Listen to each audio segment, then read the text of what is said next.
Hey guys, Hi, sir. this is Ankhe, Vaibhav, Chinmay, Ashish. Yeah, we'll quickly start by introducing ourselves. So, as you know me already, I'm Shashank. I'm currently in my third year in biotech branch, and I'm also coordinating for the start support vertical at EDC. I'm Vaibhav and I'm from electrical department and currently I am a graphic designer coordinator at ADC. Nice to meet you, Shang and Vaibhav. Hello, sir. My name is Chinmay, and I'm from the editorial vertical in the chemical department. Uh, Hi, sir. I'm Ashish. I'm from the Computer Science Engineering branch in third year. Nice to meet all of you guys. Thank you, sir. I'll tell you a little bit about the series I send you a text to. So basically, we want to get written interviews of people, first of all, who are our alums, and they're just like 5, 10 years older to us, so that we can get inspired from them. At the same time, get a depth insight into the industry which they are in. And we are particularly picking people from the industries which are less explored. For example, a lot of people here don't know about what is SaaS or enterprise in SaaS in general, right? And you just being a passer of 2015 have done something very big in it. So I guess it will be in the form of a Instagram carousel as well as a Substack written interview. So we expect readers to know more about the sector as well as you and your journey. Perfect. So should we start? Yes. Right. So I'll shoot questions right away. The first being that I saw you the For first. this, are you going to record? Do you want to record this? Yeah, Chinmay is already recording it. Oh, perfect.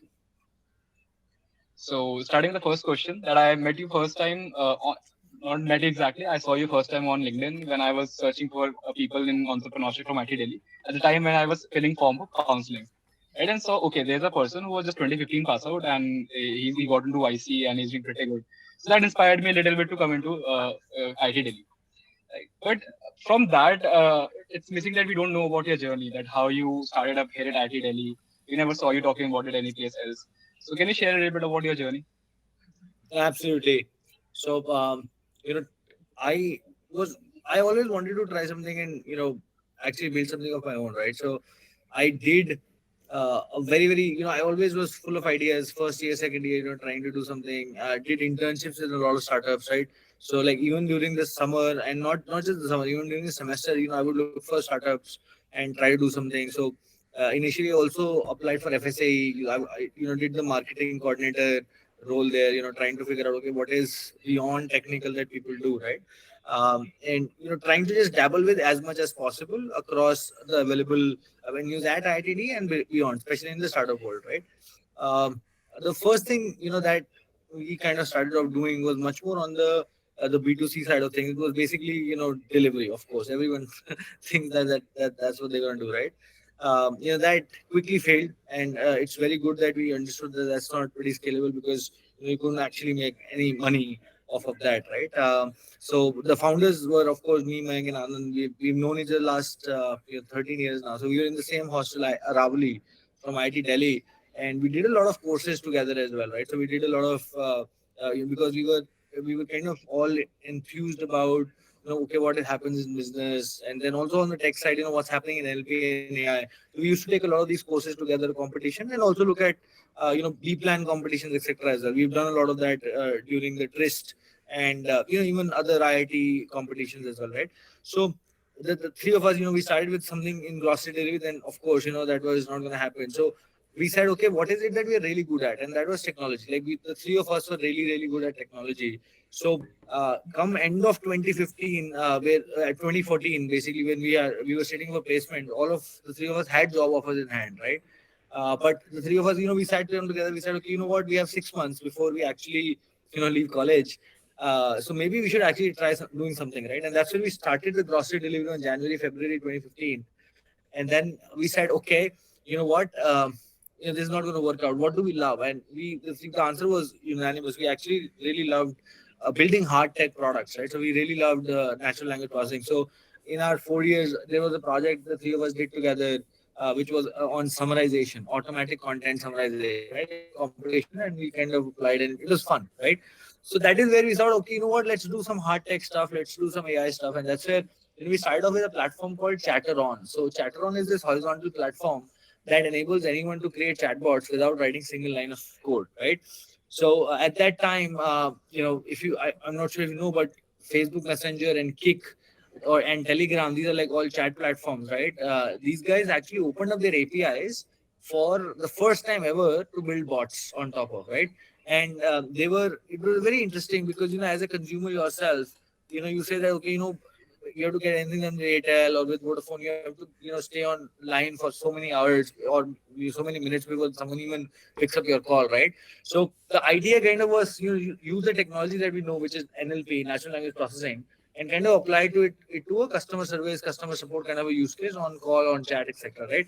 And especially on chat, because now it was accessible because Facebook Messenger was heavy at that time, and Telegram, like people use these platforms a lot, right? So can we ride on top of them and automate stuff, right? That was the idea. It was initially, we built the platform so that anyone can come in and build those bots, right?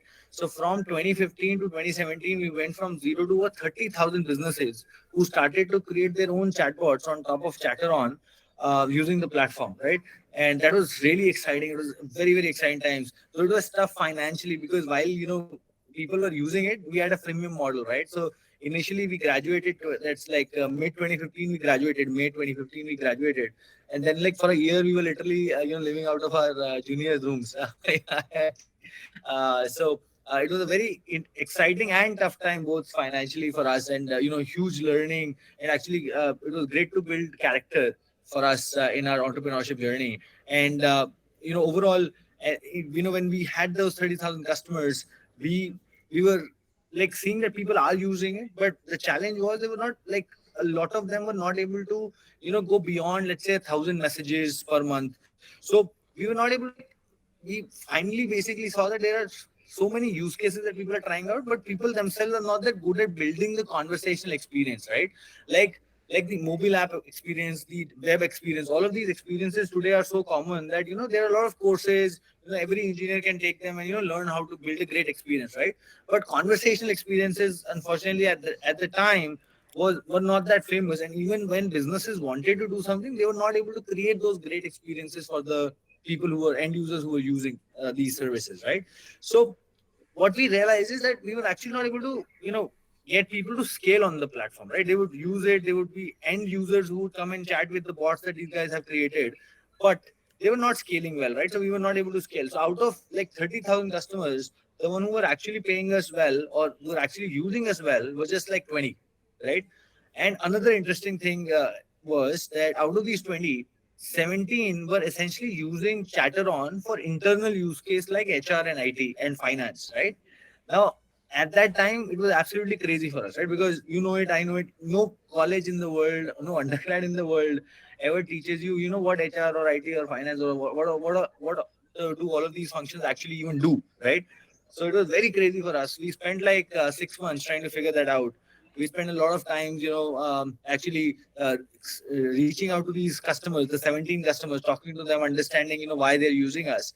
And what we realized essentially was that when enterprises grow, right, when a company becomes larger, what happens is there are so many different systems, people, applications, that finding simple information to get your job done actually becomes a huge challenge for them, right? It actually takes time because you don't have access to that system, you don't have access to that information, and you're just waiting for someone to reply back, etc.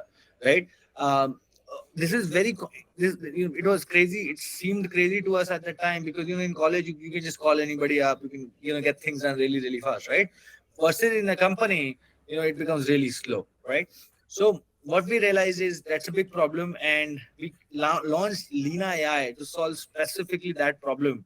And one of our biggest learning from these 2 years was essentially, and all rookie entrepreneurs do this. It is to we always try to build everything for everyone, right? When we build anything, we try to be everything for everyone, and we end up being nothing for nobody. And that's one of the number one reasons on why early stage founders or first time founders actually fail, right? And the same mistake we had done. We had built a platform where you could do customer support bots, you could do marketing bots, you could do sales bot, but at the end of the day, you were able to do nothing because you weren't going deep enough, right? On this specific 17 customers that were using it, we went really deep, right? And we built Leena AI as an enterprise Jarvis for employees, right? The idea is very simple. The vision is very simple. We want to build a Jarvis.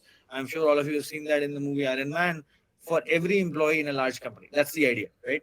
And post that, we got a few more customers, 10 more customers apart from the initial 17 odd, and then we apply for YC.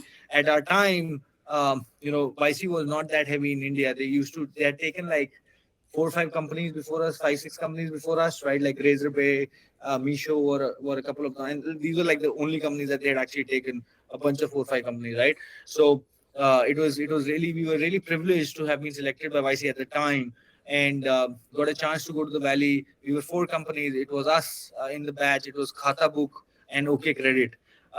These 3, 4 companies, and all of them are doing really, really well at this time. We went together to YC. That was a great experience. Then we raised a $2 million seed round post that in late 2018. 2019 was a great year of growth for us, more customers. We grew like 3 times. And then 2020 was, of course, 2020, March and April, COVID hit very badly. And, we were very worried about what's going to happen. But overall, I think COVID had a great silver lining for our business because everyone became remote, right? So more digital technologies in large enterprises had to come, right? And we were right there for the opportunity. So we grew really well in the first wave of COVID and did a Series A led by Greycroft of $8 million. Post that, within 10 months, we did a Series B of $30 million led by Western Venture Partners. Fast forward to today, we have around 600 odd enterprise customers, including the likes of Coca-Cola, Holcim, Sony, Puma, Vodafone, Nestle, P&G, some of the largest Fortune 500s in the world.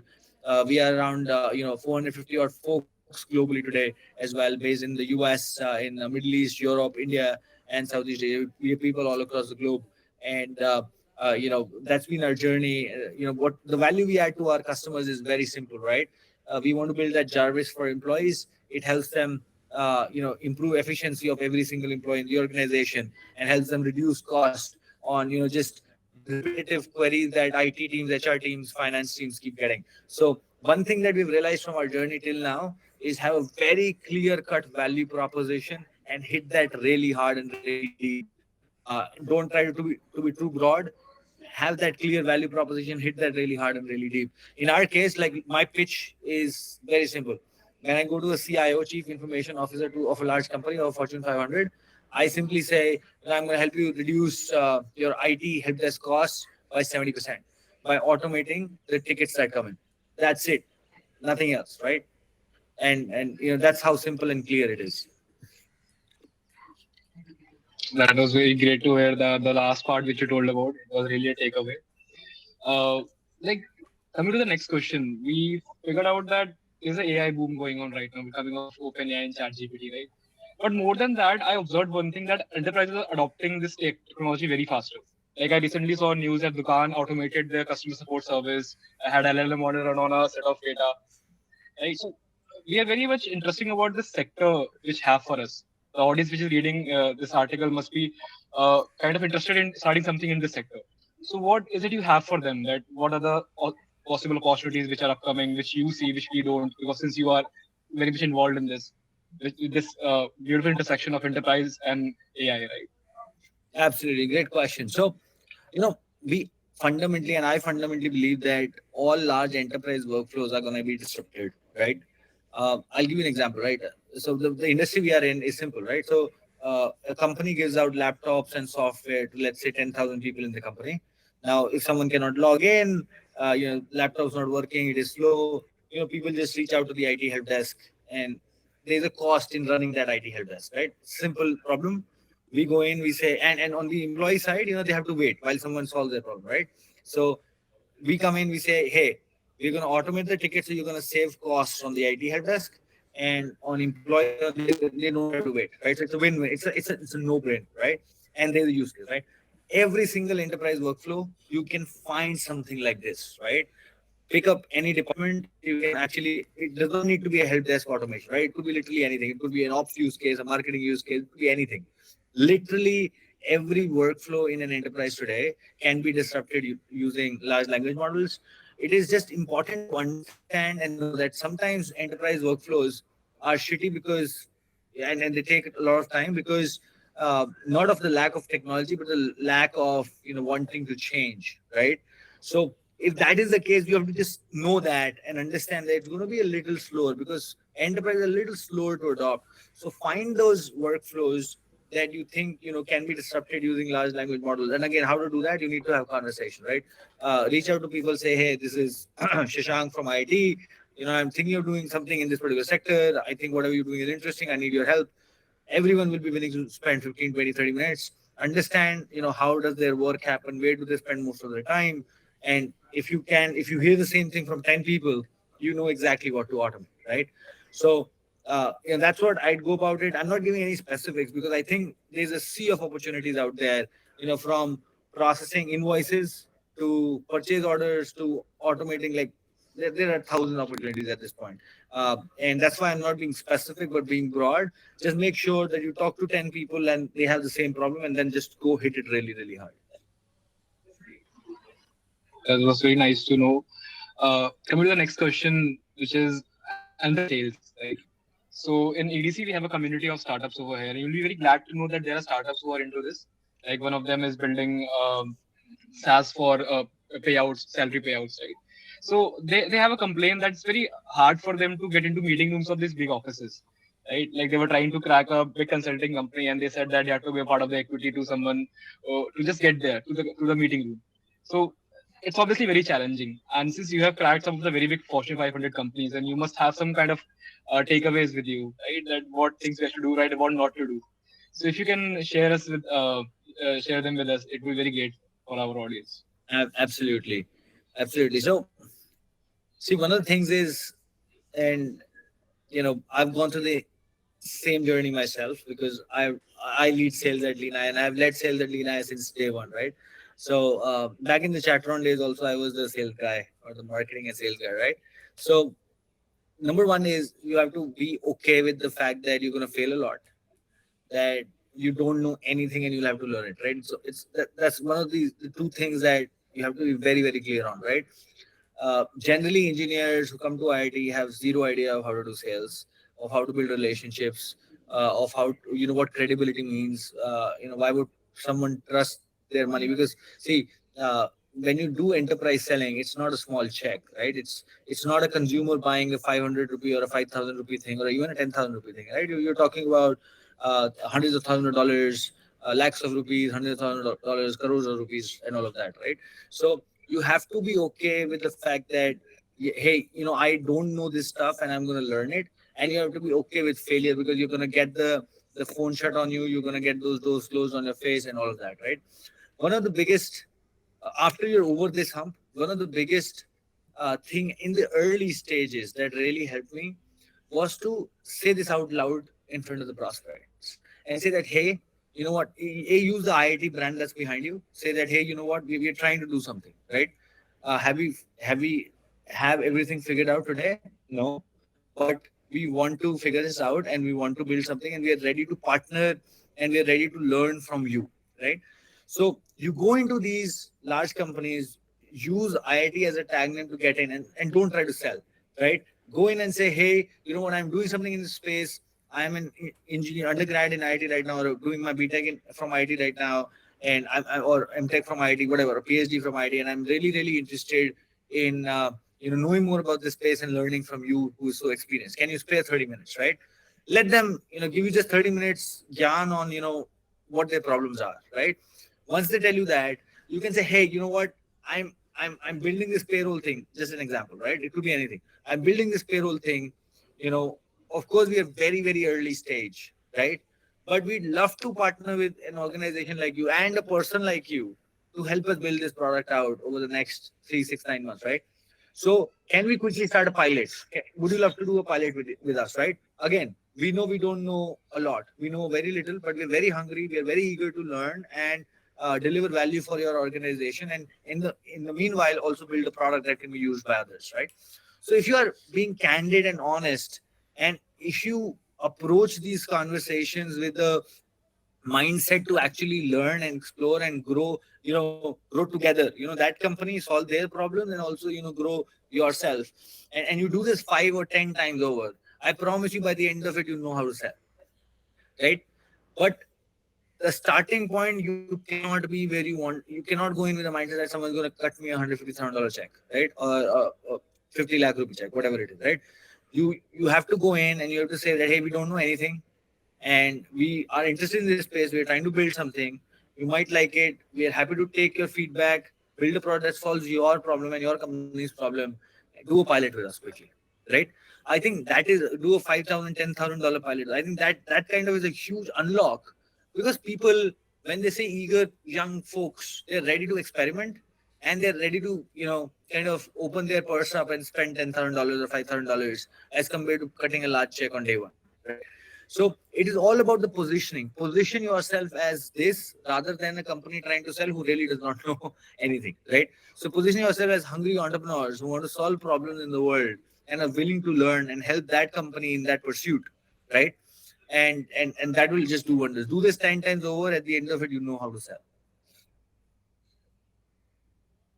So surely I'm gonna use it on my own as well. Uh, Next, which you want to talk about is YC, right? So you have been to YC, as you told. You were one of the first companies in India, like the fifth or sixth company in India who went to YC. But now, as you have seen, that there's a lot of fascination around it. The code is getting bigger and bigger, and as well as the share of Indian startups, right? So there are a few startups on our campus or for of our LMs who are applying for YC this year.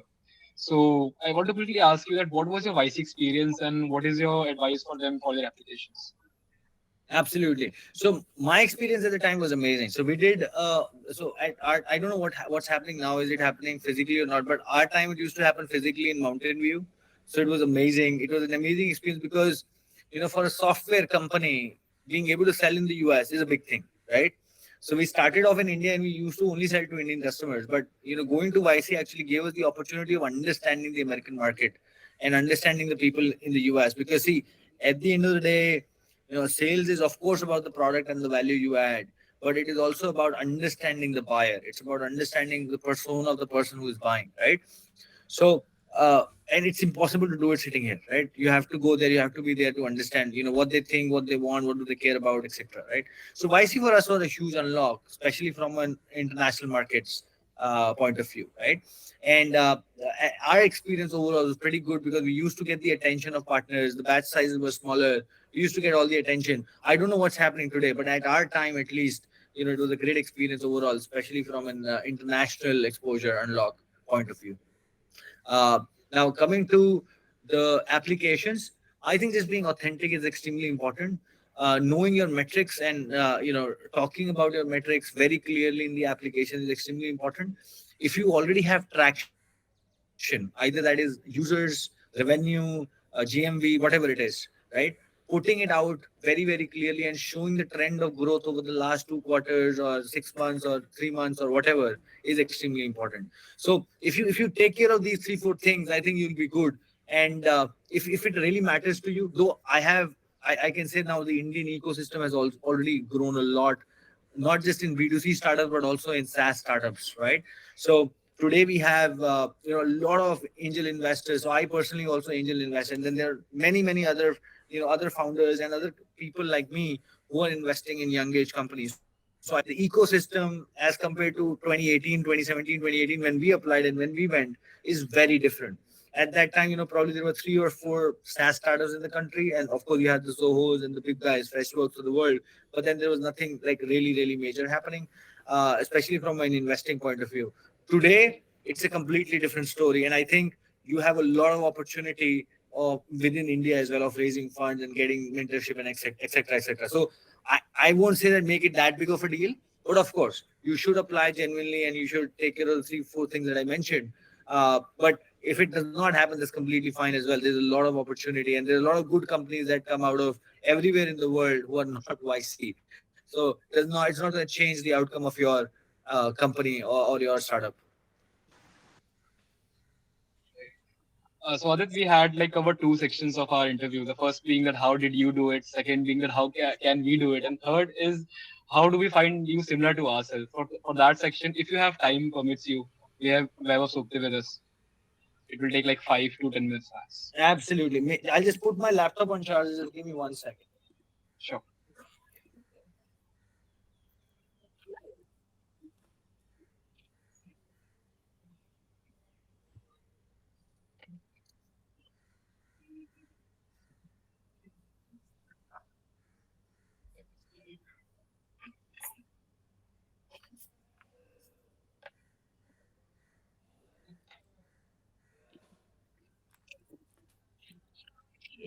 Second.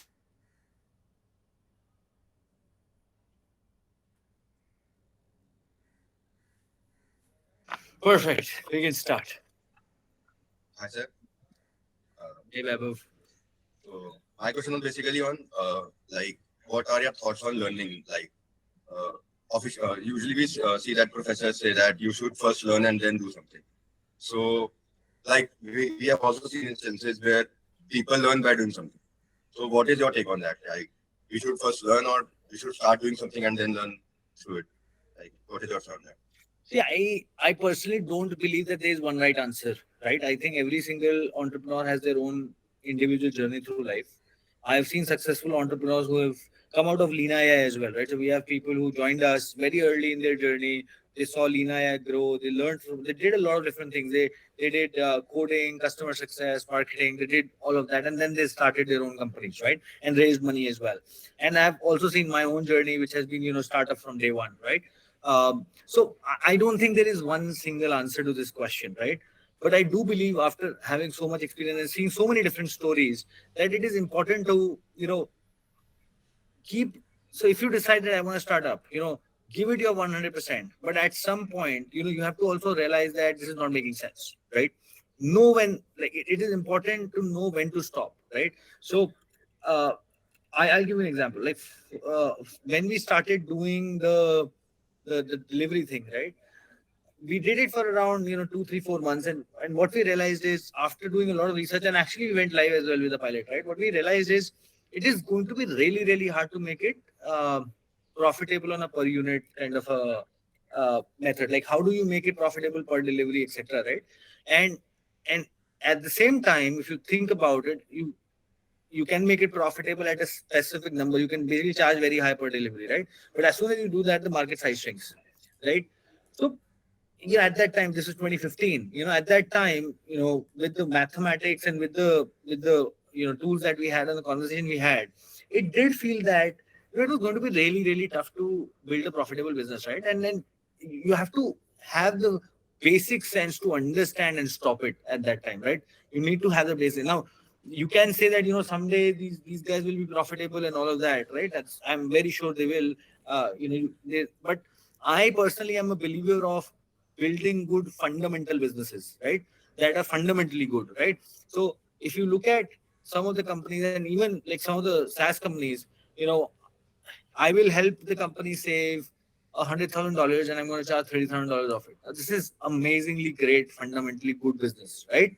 Because there is a clear, I'm going to save money and I'm going to charge money for, I'm going to charge a part of it, right? Simple, right?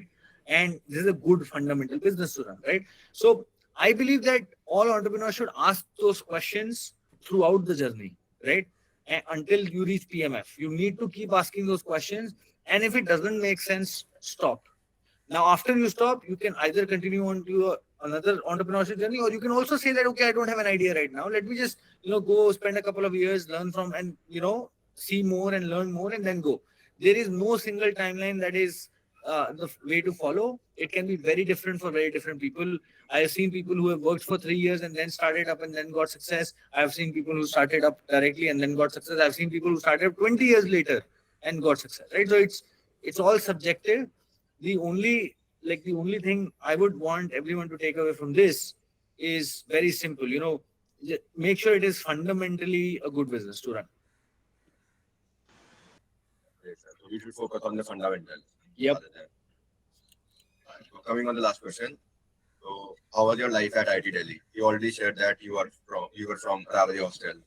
Can you share a little bit more details about academics and any other club you were involved in? Anything you wanted to? Absolutely, Vaibhav. So, um, I I used to I used to spend a lot of time doing Polto, a lot of it, right?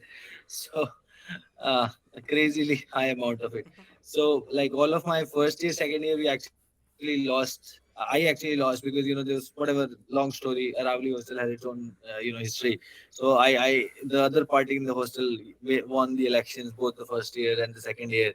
The third year, I spent so much time doing just politics that I ensured that our party actually won. So we all of us together ensured that our party won, and I spent most of our time doing that. And then we also won externally. So we won the CAC GSEC. Uh, our side of the party actually won the CAC GSEC that year. So literally spent like 90% of my time doing Pol 2 in the second and the third year. So yeah, and just barely managed to keep my sade satti, 7.5. Just barely managed to do that. But yes, it was fun times. I won't replace that with anything ever. One of the most exciting times of my life. Sir, what were your learnings from that experience, like Gold 2 and all? Absolutely, man. So I think the biggest learning was just how to get things done, how to build relationships. See, I told you about sales, right? I told you how building relationships, being accountable, and all of this is so important, right? And at the end of the day, what it is all words or body posture. It's basically when I interact with Weber, Ashish, Shashank, you're gonna have an impression of me when you go back, right? So it is that. I think I personally learned all of this. I personally learned my people skills from doing Pol 2, right? Building those relationships, making sure that, even in one conversation, people trust me, right?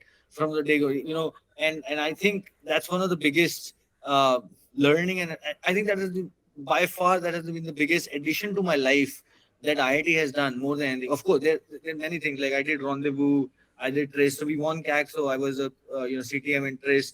I was I was also a hospicody, I guess. Yeah, hospicody in Rendezvous. I did a lot of all of these things, right? So I think all of these things together and the Pol 2, made me a people's person, or made me know how to have build those relationships, make people trust me, and that two-way communication. And I think that has been the biggest addition to my life from IIT. I think the biggest learning and the biggest addition for sure. Thank you, sir. So that was like very, very relatable to us. Like as of now, Rondo is coming next 2 months. So everything is going on full fledged power mode. My roommate is event squad. He's like calling all the comedy guests. Ki sir aa jao करके सस्ते में आ जाओ. Yeah, man, I miss those days, man. So when you're coming back to campus, like Rondo is coming, you can always come. Where do you live, by the way? We didn't ask. So I'm based in Palo Alto, California. Right now, I'm in Delhi, actually. So we have an office in Gurgaon. We have around 200 people here in Gurgaon. So I come often. I'd love to. When is Rendezvous? It's in October. The exact dates are yet to be announced. It will be somewhere around first week of October. Lovely. No, if I'm around, I'd love to definitely love to come and attend. But most probably, I'll be in the US at that time. Suppose they EDC at that at your time in 2015. We don't know since it's a very new club. Um, I remember Chitransh Sahai. He's a very good friend of mine, the founder of Go Comet. He was either he was leading EDC, and at that time it was very very early. It was really just 3 4 years in existence. Oh, like it's still a new club. We are trying to always compete with Eastern IIT Bombay because they're 25-year-old club, Yeah, yeah, and man. They we're do. trying very hard for that. Yep. So Someday. any questions you have for us? Like, uh, यहाँ पे आपके बच्चे बैठे हुए हैं, CS का बच्चा बैठा है, इलेक्ट्रिकल का बैठा है, बायोटेक का बैठा है, anything for us? नहीं यार, ऐसा कुछ नहीं, मतलब बाकी मतलब I love to help in any way I can. मतलब आपको और कोई, if there's anything I can do to help, I'd love to. If anyone is doing something who needs my guidance on the SaaS side of things, I'd love to help. I think we are one of the we're lucky to be one of the people who could understand how to do sales, etc. And I'd love to give gyan, help out wherever I can to people who are doing B2C. मेरे को बहुत कम आता है. B2C, B2B मुझे बहुत अच्छे से आता है. So anything in that, I'd love to help. Great to know that. Thank you so much. I guess it was a very fun session for us. I hope it was for you too. Absolutely. And we hope to see you again sometime offline during the campus if time permits you. I Absolutely. guess we can call it a day unless there's anything. So, Okay, so that was a very great experience. Thank you so much for giving your time. thank you so much, guys. Have a good one. Best of luck to everybody. Bye bye. Okay, sir. Bye bye. भाई मेरे को English अच्छी आती थी आज छूट गई for some reason. I say, I must come there. और चिन्मय भाई मजा आया? हाँ बढ़िया लगा काफ़ी मेरे को काफ़ी इंटरेस्टिंग लगा उनका तो मेरे को भाई बहुत इंटरेस्टिंग होता है. मैं बोला था आईआईटी आने से पहले मैंने